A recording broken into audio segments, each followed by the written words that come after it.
함께 나누실 하나님 말씀은 사도행전 12장 1절에서 12절까지입니다. 우리 한 절씩 교대로 읽으시겠습니다. 그때 헤롯 왕이 손을 들어 교회 중에서 몇 사람을 해하려 하여 요한의 형제 야고보를 칼로 죽이니 유대인들이 이 일을 기뻐하는 것을 보고 베드로도 잡으려 할새 때는 무교절 기간이라 잡음에 옥에 가두어 군인 내식인 네 패에게 맡겨 지키고 유월절 후에 백성 앞에 끌어내고자 하더라. 이에 베드로는 옥에 갇혔고 교회는 그를 위하여 간절히 하나님께 기도하더라.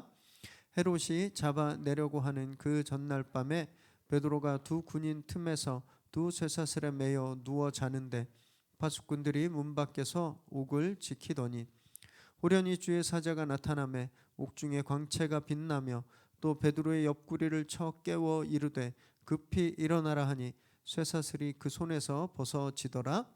천사가 이르되 띠를 띠고 신을 신으라 하거늘 베드로가 그대로 하니 천사가 또 이르되 겉옷을 입고 따라오라 한대 베드로가 나와서 따라갈새 천사가 하는 것이 생시인 줄 알지 못하고 환상을 보는가 하니라. 이에 첫째와 둘째 파수를 지나 시내로 통한 쇠문에 이르니 문이 저절로 열리는지라. 나와서 한 거리를 지나매 천사가 곧 떠나더라. 이에 베드로가 정신이 들어 이르되 내가 이제야 참으로 주께서 그의 천사를 보내어 나를 헤롯의 손과 유대 백성의 모든 기대에서 벗어나게 하신 줄 알겠노라 하여 깨닫고 마가라 하는 요한의 어머니 마리아의 집에 가니 여러 사람이 거기에 모여 기도하고 있더라. 아멘. 오늘 우리에게 주시는 하나님의 말씀입니다.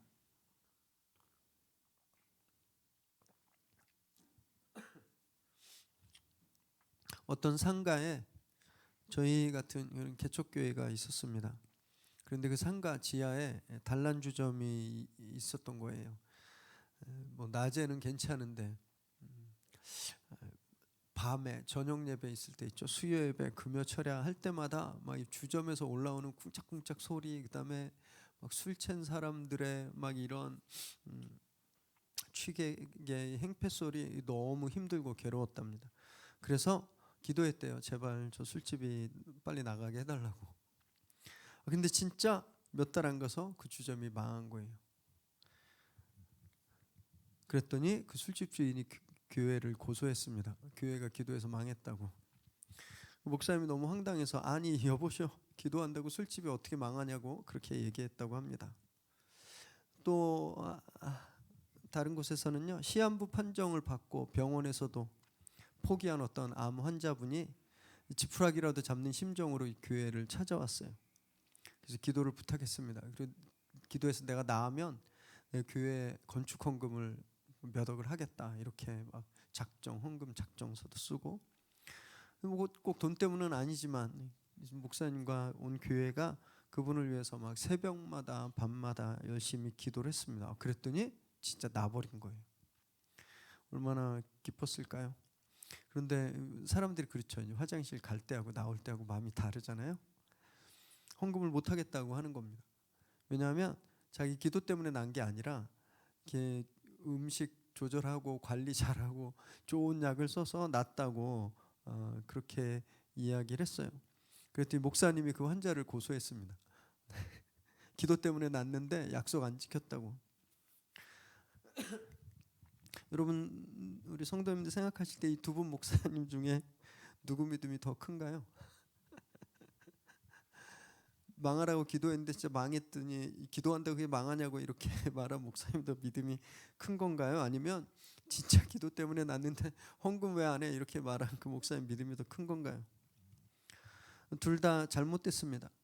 기도의 방향이 잘못됐고 기도의 주체가 잘못됐어요. 물론 실제로 있었던 일 아니죠. 이런 일이 있게 하겠습니까? 한간에 떠도는 그런 우스갯소리지만 여러분이 이 웃지 못할 이야기를 보면요, 우리가 기도 생활을 그렇게 하고 있다는 걸 그대로 보여주고 있습니다. 우리도 그래요. 기도하는데 안 믿어요. 진짜 그 일이 일어날 거라고 별로 믿지 않고 기도할 때도 많고요. 때로는 기도해서 응답받으면 내가 했다고 생각합니다. 내가 했다고. 딱 이 우스갯소리에서 나오는 이 두 분의 모습이죠. 그래서 너무너무 많이 하고 있지만 너무너무 많이 오해하고 있는 건 이 기도입니다. 기도. 최소한 하루에 밥 먹을 때 3번은 기도하시잖아요. 이런 말씀 많이 하시죠. 들어주셨다, 안 들어주셨다. 물론 이렇게 표현한 게 틀린 건 아닙니다. 말씀을 들어주시는 분이 하나님이시니까.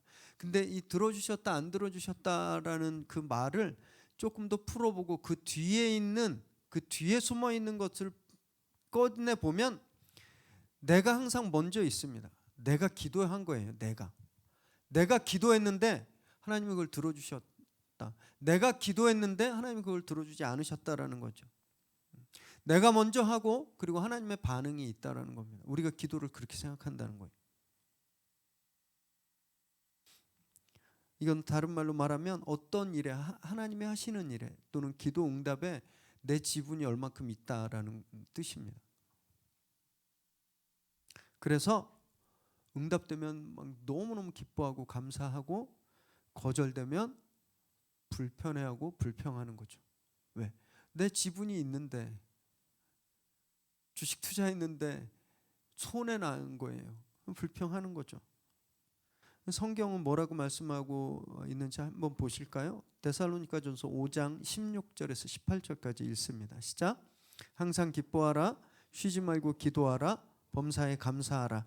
이것이 그리스도 예수 안에서 너희를 향하신 하나님의 뜻이니라. 항상 기뻐하라고 말합니다. 쉬지 말고 기도해라, 범사에 감사하라. 항상, 그러니까 기도 응답이 돼도 안 돼도 기뻐해야 되는 거예요. 기도 응답이 되든 안 되든 계속 기도해야 되는 거고요. 거절되든 응답되든 감사해야 된다라는 겁니다. 이 말씀은 뭘 말하고 있냐면 기도 응답이 감사의 조건이 아니라는 거예요. 기도 응답이 기도를 하게 만드는 그런 원인, 이유가 아니라는 겁니다.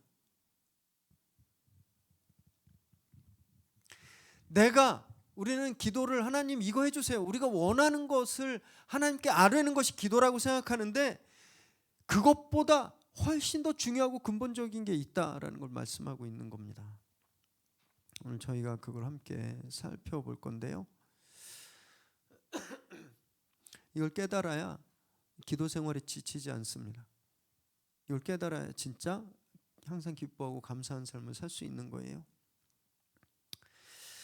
지난 시간에 우린 이방인들에 의해서 이방 땅인 수리아 안디옥 땅에 세워진 최초의 그 이방인 개척교회 안디옥 교회에 대해서 함께 살펴보았습니다. 이방은 다른 말로 변방입니다. marginalized, 그냥 소외된 땅이에요.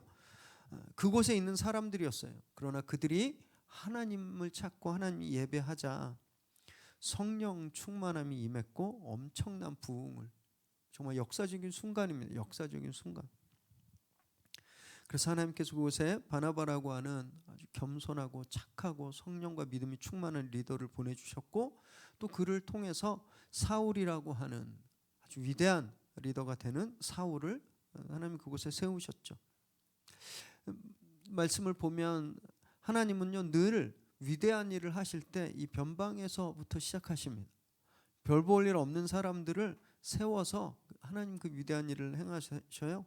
모세도 다윗도 다 도망자였습니다. 모세도 미디안 광야에 40년간 도망자였고 다윗도 사울에 쫓겨서 십몇 년간을 광야를 유람하던 도망자였어요. 그러나 하나님께서 그들을 정말 불세출의 영웅으로 리더로 세우셨거든요. 위대한 사람을 택하시는 게 아니라는 겁니다. 하나님이 택하시면 위대하게 되는 겁니다. 우리가 또 어쩌면 이 안디옥 교인들처럼 변방에 있는 사람들일 수 있습니다. 회사에서 나는 별로 주목받지 못하고 회사에서 내 성과가 안 나오고 나는 그 이방인처럼 내 자신이 초라해 보일 때가 있어요. 동네에서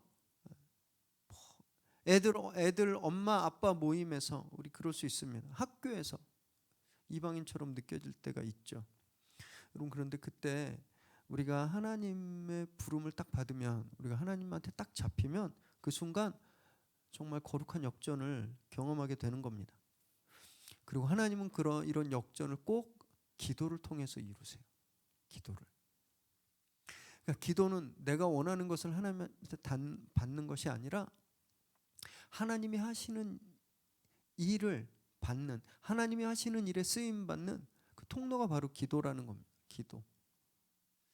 오늘도 그렇게 기적 같은 역전 드라마가 오늘 본문에도 나오고 있는데, 말씀을 함께 나누실 때 이 사건이 우리 일이 되기를 정말 바랍니다. 1절에서 3절까지 읽습니다. 시작. 그때 헤롯 왕이 손을 들어 교회 중에서 몇 사람을 해하려 하여 요한의 형제 야고보를 칼로 죽이니 유대인들이 이 일을 기뻐하는 것을 보고 베드로도 잡으려 할새 때는 무교절 기간이라. 안디옥이라고 하는 이방 땅에 성령의 역사가 막 불처럼 일어날 때 예루살렘은 막 시베리아 한파가 지금 몰아쳐 왔습니다.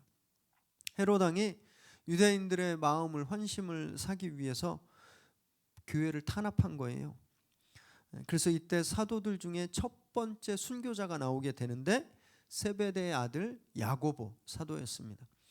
요한의 형제 야고보 사도예요. 교회 최초의 순교자는 스데반 집사님이었죠. 그런데 이제 사도들 중에서 첫 번째 순교자가 나온 겁니다. 이 핍박이 교회 아주 핵심부까지 이 핍박이 타격하게 된 거예요. 이때까지 교회는요, 교회사 쪽으로 볼 때 교회 스스로도 유대인의 한 분파라고 생각했었습니다. 우리는 유대인이야. 우리는 참 율법 이스라엘의 자손이야. 그리고 우리는 그 약속으로 오신 메시아를 믿는 사람들이야. 아직 우리 형제자매들, 아직 유대교 형제자매들이 그걸 모를 뿐이야. 자신들을 스스로 유대교의 한 분파로 여겼었어요. 유대교도 마찬가지였습니다. 못마땅하고 이단스럽고 사이비스럽다고 생각했지만, 그래서 과격해질 때 좀 급진적인 사람들을 핍박하긴 했지만 공식적으로 얘네는 우리하고 상관없다 이렇게 말하지 않았습니다. 그래서 계속 간섭한 거예요. 그런데 이 상황이 변했습니다. 왜냐하면 그 교회의 대표인 베드로가 이방인과 함께 교제한 거예요. 그것도 로마의 군인인 고넬료와 함께 교제했습니다. 더 나아가 예루살렘 교회가 공식적으로 회의를 열어서 이방인들을 형제로, 자매로 받아들이기로 한 거죠. 이제는 같이 못 가는 겁니다. 이제는 유대인들이 이건 더 이상 참을 수가 없었던 거예요. 얘네들이 이제 하다 안 돼서 진짜 이제 선을 넘는구나, 루비콘 강을 건넜다, 딱 이런 상황이 돼버린 겁니다. 그래서 스데반 이후로 좀 잦아들었던 핍박이 한순간에 급하게 증폭됩니다. 이런 갈등 상황에서 헤롯이 자신의 정치적인 기회를 잡습니다. 여기 나오는 헤롯 왕은 예수님 태어나셨을 때 뭐 2살 미만의 아기들 다 죽이라고 했던 그 왕 있죠. 그래서 헤롯 대왕이거든요. 그 헤롯 대왕의 손자예요. 손자. 그래서 다 이름은 헤롯 아그리파 1세입니다. 헤롯 아그리파 1세. 그는 아주 어렸을 때 로마의 볼모로 끌려갔었어요. 그래서 로마 황실에서 왕자들과 함께 자랐습니다. 그때 아주 친하게 지낸 왕자가 글라우디오라는 사람이고, 이 사람이 나중에 황제가 되는데, 황제가 될 때 아주 결정적인 공헌을 헤롯 아그리파가 하게 돼요. 그래서 그 공로로 유대의 분봉왕이 돼서 나중에는 자기 삼촌들이 다스리고 있던 땅을 다 다스리게 됩니다. 굉장히 정치 감각이 뛰어난 사람이고 시류를 아주 잘 파악했던 사람이었어요. 정치 구단, 요즘으로 말하면. 근데 이 사람은 유대인이 아니었습니다. 유대인 출신이 아니에요. 헬라어로 이두메라고 하는데 에돔 사람이, 에돔의 피가 있어요. 그 유대인들이 자기를 멸시하는 것 같고, 그리고 자기 권위를 인정하지 않는 것 같으니까 너무 속상한 겁니다. 그래서 아주 적극적으로 친유대주의 정책을 펴요. 실제 자기 유대인이 되고 제사를 드리고 그러니까 1년에 한 번씩 있는 큰 집회 때마다 앞에 나가서 진짜 그 행사에 참여합니다. 그 점차 유대인들의 마음을 얻죠. 그래서 나중에 유대인들이 형제라고 부르기까지 했습니다. 굉장히 사이가 좋아진 거예요. 이번엔 더 유대인들의 마음을 얻고 싶어진 거예요. 그래서 지금 유대교 지도자들이 막 골머리를 앓고 있는 이 교회, 이걸 내가 해결해야 되겠다 이렇게 마음을 먹은 겁니다. 그래서 교회의 핵심 지도자 중인 한 사람 야고보를 처형했어요. 그런데 이 야고보를 처형할 때 보니까 그 처형 장면을 보면서 유대인들이 너무 기뻐한 겁니다. 그랬더니 이렇게 하면 되겠구나 싶어서 이제 베드로까지 잡으려고 한 거죠. 그래서 4절에 보니까 유월절 후에 백성들 앞에 끌고 가서 재판하고 처형시키려고 마음 먹었습니다. 그래서 잡아가둔 거예요. 요즘 제가 좀 인싸거든요. 그래서 클하라고 아세요? 클하? 클럽하우스? 네, 클럽하우스를 누가 초대해서 들어갔는데 거기 되게 신기하더라고요. 기독교방이 그렇게 많아요. 기독교방, 무슨 목사방, 무슨 찬양 인도자 방, 뭐 되게 많아요. 이렇게 가끔 들어가 보면 이렇게 목사님들이 모여서 하는 얘기가 목회하기 너무 힘들다는 거예요. 교회 정서와 좀 맞지 않는 그런 정책들을 자꾸 만들어지고 또 막 뉴스 신문에서 막 교회가 사실 그게 아닌데 막 그런 것처럼 막 교회를 막 공격하고 사람들 인심도 막 달라지고 옛날에 목사라 그러면 최소한 존경하는 척이라도 했는데 요새는 목사라면 피식 웃는다는 거예요. 그러면서 이렇게 힘든 시절은 없었다. 참 목회하기 너무 힘들고 이렇게 힘든 시절 없었다 이런 얘기들을 다 하는데 그 말씀들을 들으면서 진짜 지금이 교회 역사상 제일 힘든 시간일까? 한번 생각해 봤습니다. 아무리 생각해도 아닌 것 같아요. 왜냐하면 여러분이 초대교회 때는요 사형당했습니다. 근데 지금은 대한민국에서 예수 믿는 것 때문에 사형당하는 사람 없거든요. 그 왜 힘들다고 이야기하는 걸까요? 왜 억울하다고, 왜 힘들다고? 제가 볼 땐 세상을 여태까지 오해하고 있었던 거예요. 세상이 여태까지 우리하고 친한 줄 알았어요. 우리를 존중해주고 우리를 좋아할 거라고 생각했었습니다. 근데 그러지 않아요. 세상은요 원래 교회 처음 시작 때부터 죽이고 교회가 고난당하는 걸 좋아했던 그게 세상입니다. 세상의 정체예요. 그래서 사도 요한도 이렇게 말씀하셨는데 요한일서 3장 13절 읽습니다. 시작. 형제들아 세상이 너희를 미워하여도 이상히 여기지 말라. 세상이 미워한다고 아니 왜 그래? 뭐 잘못 먹어서 이러지 말라는 거예요. 당연하다라는 겁니다. 세상은 원래 우리를 미워하는 거라는 거예요.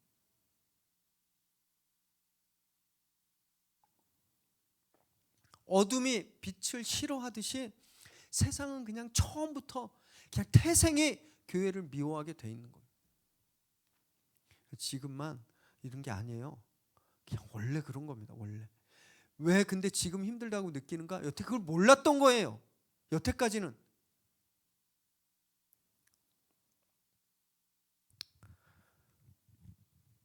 그래서 당연하다고 여겨야 됩니다. 지금 사도행전을 지금까지 봤는데 이렇게 핍박당하고 끌려가고 매질당하는데 단 한 명도 불평한 사람이 없었잖아요. 왜 그러냐면 알았기 때문에 그래요. 세상 원래 나 때리는 그런 존재야. 세상은 원래 나를 괴롭히는 존재야.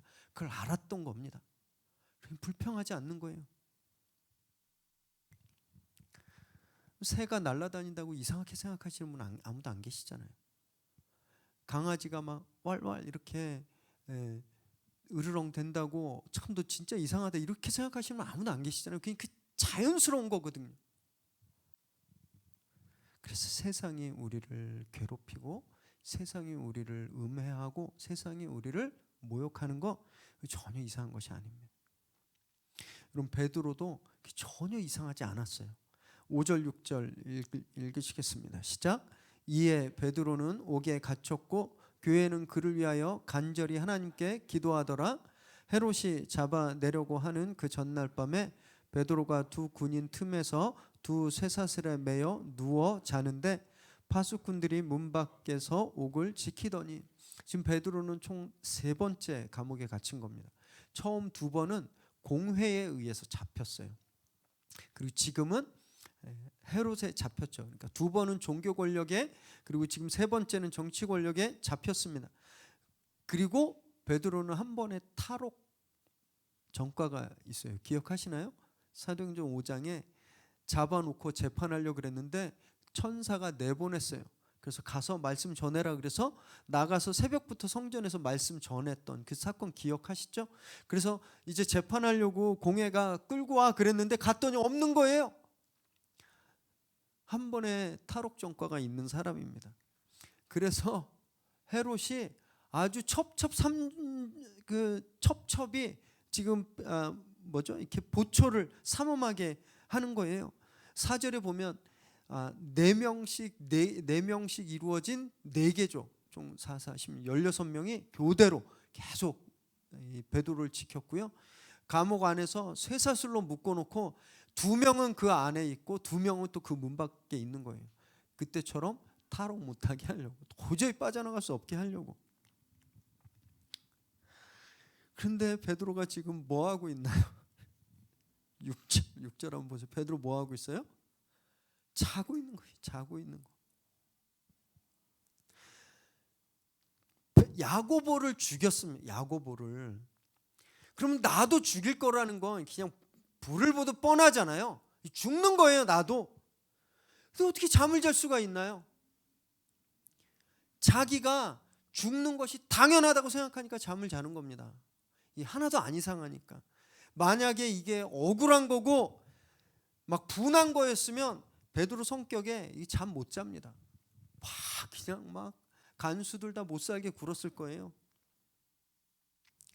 그냥 이게 당연한 거로 생각하니까, 내가 죽는 게 당연한 거로 생각하니까 그냥 맘 편히 잠자고 있는 겁니다. 세상이 원래 우리를, 그냥 사람들이 원래 우리를, 회사 동료들이 원래 나를 원래 그렇게 싫어하고 미워하는 거, 그걸 알면요, 우리도 밤에 잠 잘 잘 수 있습니다. 밤에 편히 잘 수 있어요. 그게 이해가 안 되니까 억울하고 분해서 감옥보다 훨씬 편한 침대에 누워 있으면서도 잠을 못 자는 겁니다. 세상이 왜 날 안 알아봐 줄까? 난 잘못한 거 하나도 없는데 왜 나는 이렇게 공격받을까? 그게 억울하면 잠 못 자는 거예요. 여러분, 당연하다고 생각하십시오. 우리가 아무리 억울하고 화내도 뭐 할 수 있는 게 없어요. 지금 베드로가 쇠사슬에 묶이고 양옆에 보초들이 있고 문 밖에 보초들이 있는 것처럼, 베드로가 뭐 아무것도 할 수 없는 것처럼 여러분, 우리가 할 수 없는 거예요. 그냥 세상이 원래 그런 겁니다. 깊은 잠에 빠진 베드로와 정반대로 교회는요, 밤새 기도했습니다. 당연하겠죠. 야고보 사도가 순교 당했는데 베드로까지 이른다는 건 진짜 상상할 수도 없는 일이죠. 교회에 너무너무 큰 슬픔이고 비극일 거예요. 그래서 하나님께 베드로를 살려달라고 간절히 기도하는 겁니다. 정말 너무너무 좋은 공동체의 모습이에요. 도망가지 않잖아요. 위기 앞에서 기도로 하나가 된 겁니다. 위기 앞에서. 이 교회의 힘입니다. 자, 그러면 아까 맨 처음에 질문 드렸던 그 질문을 또 한번 똑같이 드려볼게요.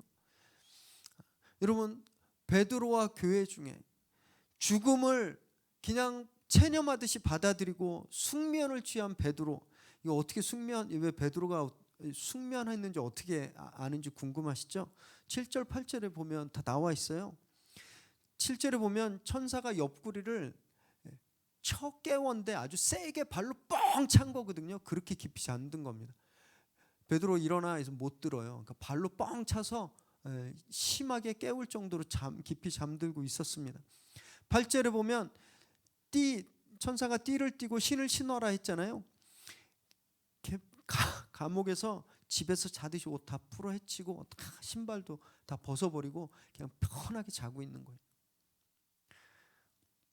자, 이렇게 이렇게 푹 자고 있는 베드로의 믿음이 더 좋은 건가요? 아니면 막 구해달라고 기도하는 교회의 믿음이 더 큰 건가요? 누구 믿음이 더 커 보이세요?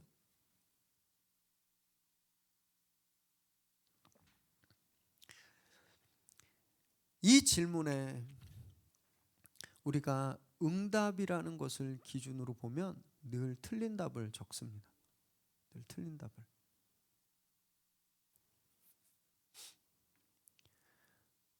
이 질문에는요, 하나님의 뜻으로 답해야 돼요. 하나님의 뜻.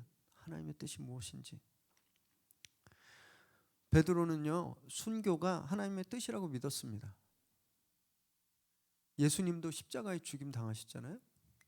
스데반 집사도 죽고 야고보, 자기 형제 같은 야고보도 순교했어요. 그러니까 내가 죽는 건 당연하다고 생각한 거죠. 그게 하나님 뜻이라고 믿었어요. 잘못된 거 아닙니다. 정말 훌륭한 거예요.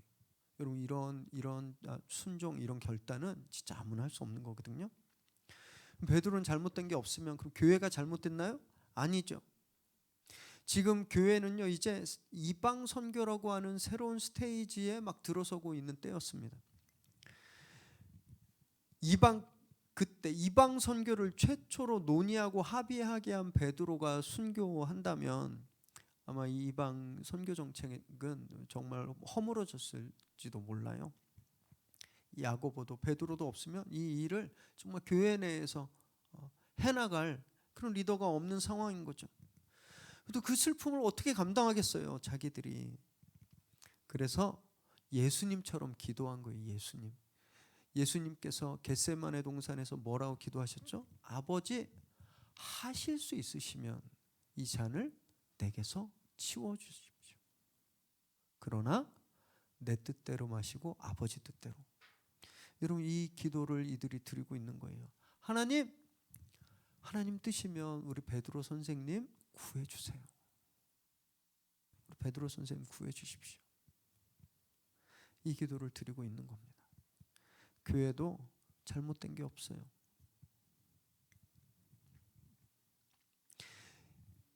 이들은 이제 응답을 강요하는 게 아니거든요. 하나님의 뜻을 구하고 있는 거예요. 하나님의 뜻을. 한번 상상해 보세요. 야고보 사도가 잡혔을 때 교회가 기도했을까요? 안 했을까요? 기도했겠죠. 그죠? 야고보 사도가 잡혔을 때 살려달라고 기도했을 겁니다. 베드로처럼. 그런데 처형당했잖아요. 이들이 기도를 안 해서 처형당한 건가요?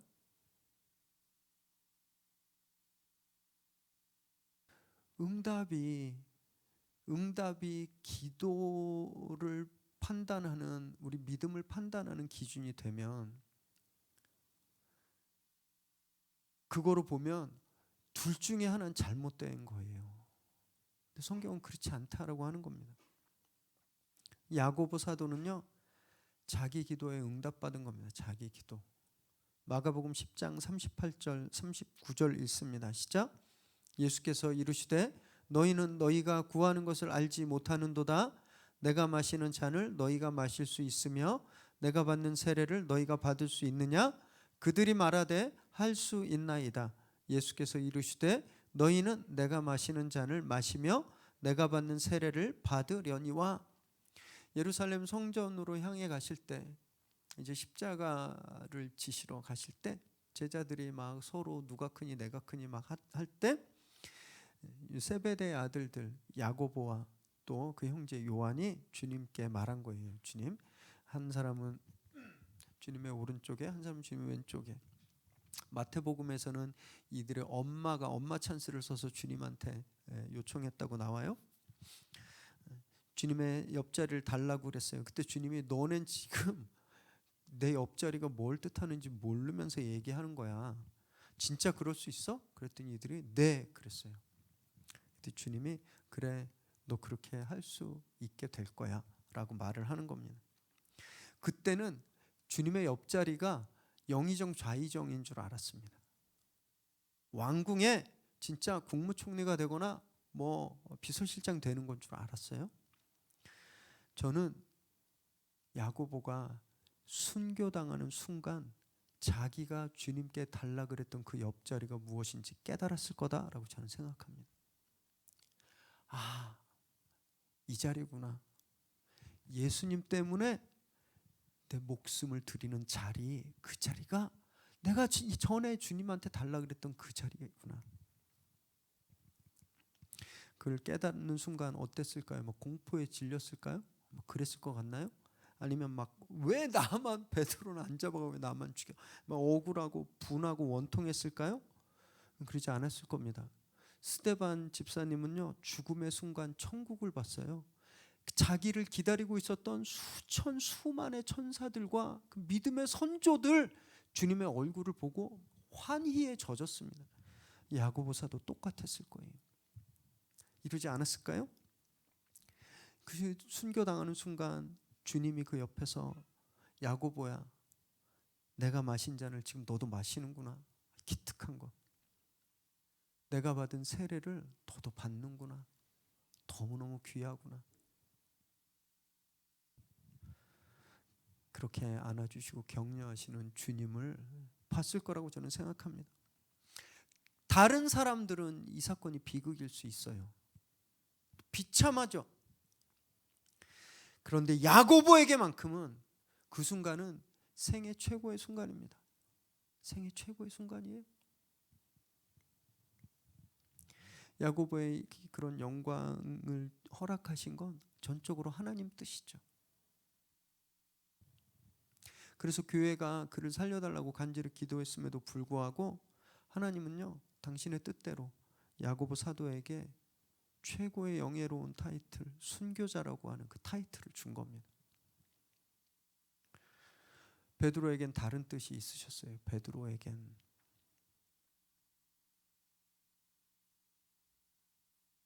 사도행전 11장에서 13장까지 한번 오늘 집에 가셔서 쭉 한번 이렇게 보세요. 주인공들이 왔다 갔다 하거든요. 베드로와 바울, 사울이라고 하는 바울이 이렇게 스위치 돼요. 왔다 갔다. 이들의 이야기가 번갈아 나옵니다. 그래서 요 구절을 베드로 바울 사이클, 베드로 바울 순환 구조라고 말을 합니다. 11장 1절에서 18절까지 뭐가 있었죠? 고넬료 집에서 베드로가 고넬료 집안을 전도하고 성령을 받고 세례를 줬던 고넬료 내러티브, 베드로의 내러티브가 나오고요. 19절에서 30절까지 사울이 등장하죠. 안디옥 교회.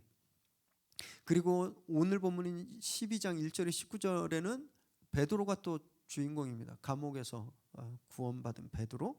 그리고 그 이후에 13장까지는 이제 바울이 1차 선교 여행에 파송하는 장면이 나와요. 베드로, 바울, 베드로, 바울. 마치 영국의 프리미어리그 26년 만에 최다 합작골을 넣은 토트넘인가요? 토트넘의 손흥민과 케인. 둘은 진짜 소울메이트 같아요. 어쩜 그렇게 마음이 잘 맞는지. 최다골을 넣었어요. 26년 만에 둘이 합쳐서. 꼭 이 손흥민 선수와 케인처럼 베드로와 바울이 주거니 받거니 하면서 복음을 이방인 세계라고 하는 골대에 팍 지금 쳐놓고 있는 겁니다. 예루살렘 교회가 공동 회의를 통해서 이방인들을 받아들이기로 하긴 했어요. 여러분, 그렇다고 여태까지 평생 이방인들을 저주하고 이방인들이랑 있으면 막 몸에 두드러기가 나는 이 유대인들, 헬라파 유대인, 이 할례파 유대인들이 한순간에 다 마음이 다 바뀌었을까요? 그럼 그럴 수 있나요? 여태까지 해오던 게 있는데, 이 관성의 법칙이 있는데 그러지 않았습니다. 그래서 이후로도 오랫동안 이들은요, 사사건건 이방 교회를 괴롭히고 이방 선교를 못 이렇게 괴롭히고 발목 잡았어요.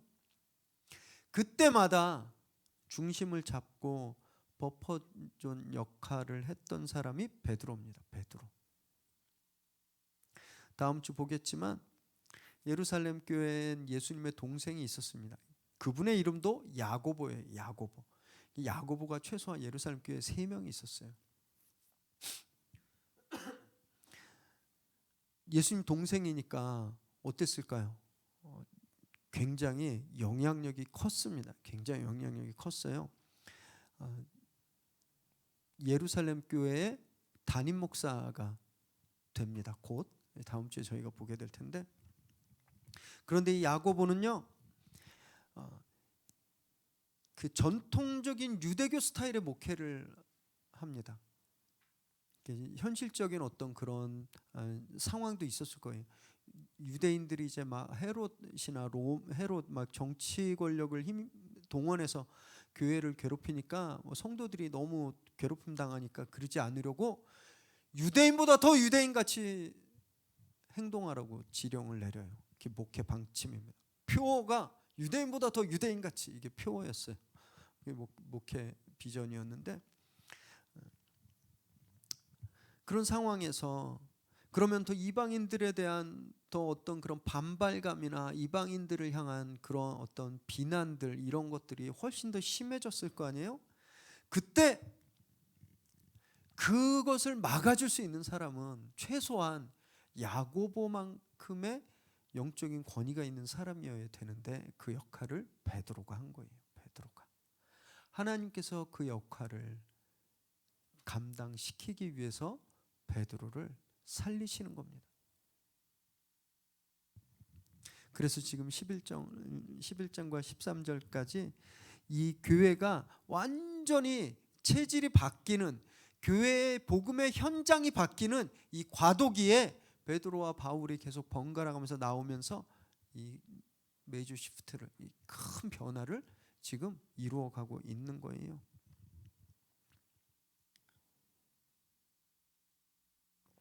여러분, 그래서 기도는요, 내가 원하는 것을 요구하고 그것을 얻는 것보다 훨씬 더 중요한 건 이런 하나님의 뜻을 발견하는 겁니다.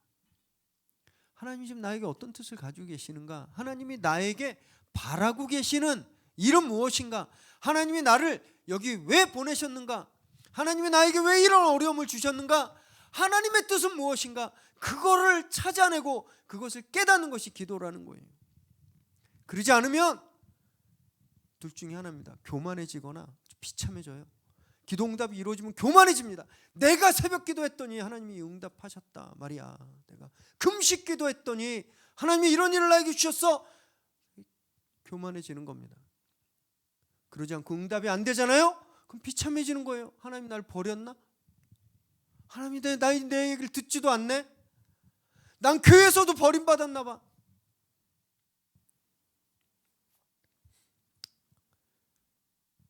기도 중에 하나님의 뜻을 발견하는 것, 그 진짜 응답임을 믿으시기 바랍니다. 여기가 제일 중요한 거예요.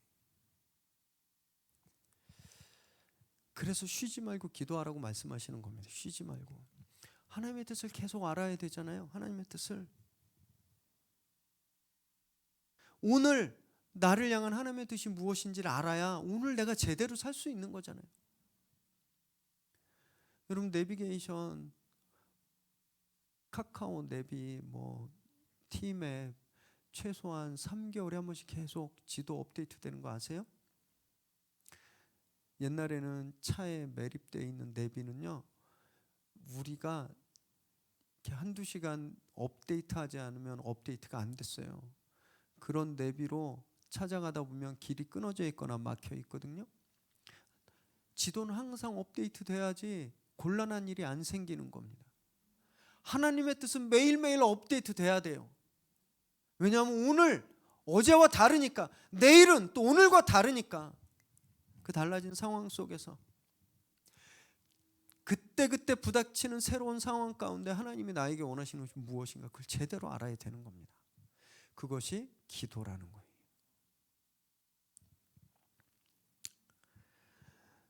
정말 매일매일 쉬지 않고 기도하는 저와 여러분 되시기 바랍니다. 우리 위례 새로운 교회가 정말 매일매일 그런 기도하는 교회가 되길 바랍니다.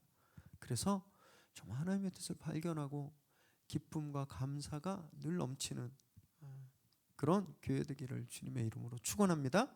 11절 12절 읽습니다. 시작. 이에 베드로가 정신이 들어 이르되 내가 이제야 참으로 주께서 그의 천사를 보내어 나를 헤롯의 손과 유대 백성의 모든 기대에서 벗어나게 하신 줄 알겠노라 하여 깨닫고 마가라 하는 요한의 어머니 마리아의 집에 가니 여러 사람이 거기에 모여 기도하고 있더라.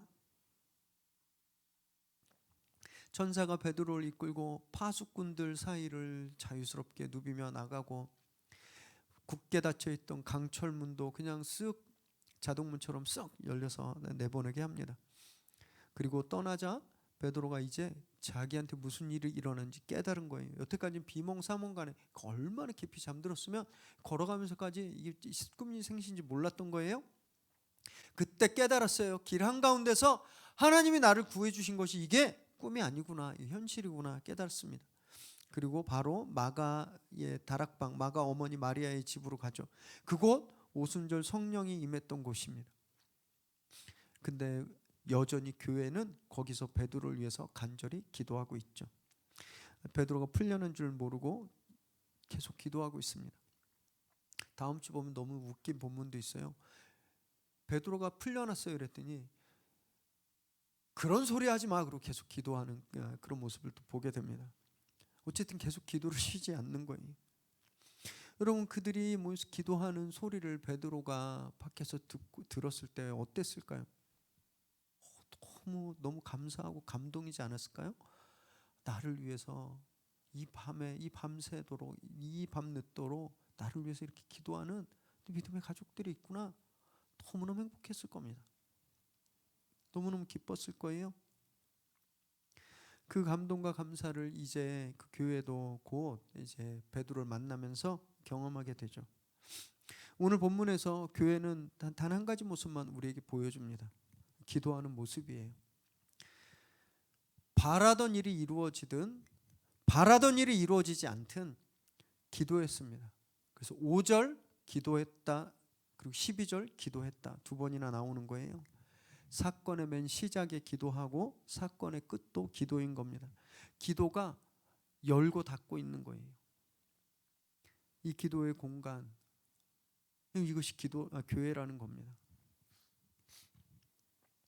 우리 성도님들은 잘 모르시겠지만 베드로를 위해서 기도하고 있었던 이 마가의 다락방 기도 공동체처럼 여러분, 우리 성도님들을 위해서 매일매일 새벽에 기도하는 분들이 계십니다. 공동체 내에 아픈 분, 그분의 이름을 부르면서 매일매일 기도해요. 또 경제적으로 힘들어진 분, 관계의 문제나 또는 너무 지쳐서 힘들어하는 분들을 위해서 진짜 매일 새벽 간절히 기도하는 중보 기도자가 계십니다. 모르셨죠? 또 금요일 밤마다 함께 줌에서 모여서 기도하는 기도 가족들이 있어요. 베드로를 위해서 정말 기도를 쉬지 않고 했던 중보 기도자들이 우리가 몰라도 있다라는 거예요. 베드로도 짐작은 했겠지만 와 보니까 안 겁니다. 교회가 자기를 위해서 계속 기도하고 있다라는 것을.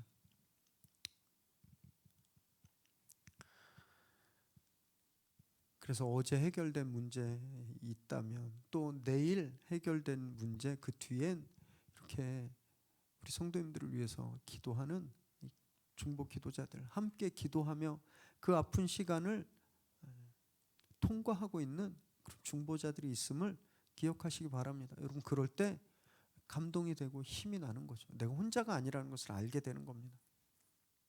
지금 당장 해결되지 않은 문제로 절망하지 마십시오. 힘 빠지고 우울해지고 두려워질 때마다 나를 위해 기도하고 있는 교회를 생각하십시오. 나를 위해 기도를 쉬지 않는 공동체를 기억하세요. 여러분, 그럼 힘이 나실 겁니다. 그리고 여러분도 형제자매를 위해 기도의 자리에 나오시는 거예요. 여러분, 그러면 정말 기적을 경험하는 겁니다. 그때 삶의 역전이 이루어지는 거예요. 정말 호흡하듯이 기도를 멈추지 않는 저와 여러분 되시기 바랍니다. 그래서 하나님께서 우리를 통해 이루실 놀라운 일들, 그 기적 같은 순간들을 날마다 경험하게 되시기를 주님의 이름으로 축원합니다. 기도하겠습니다.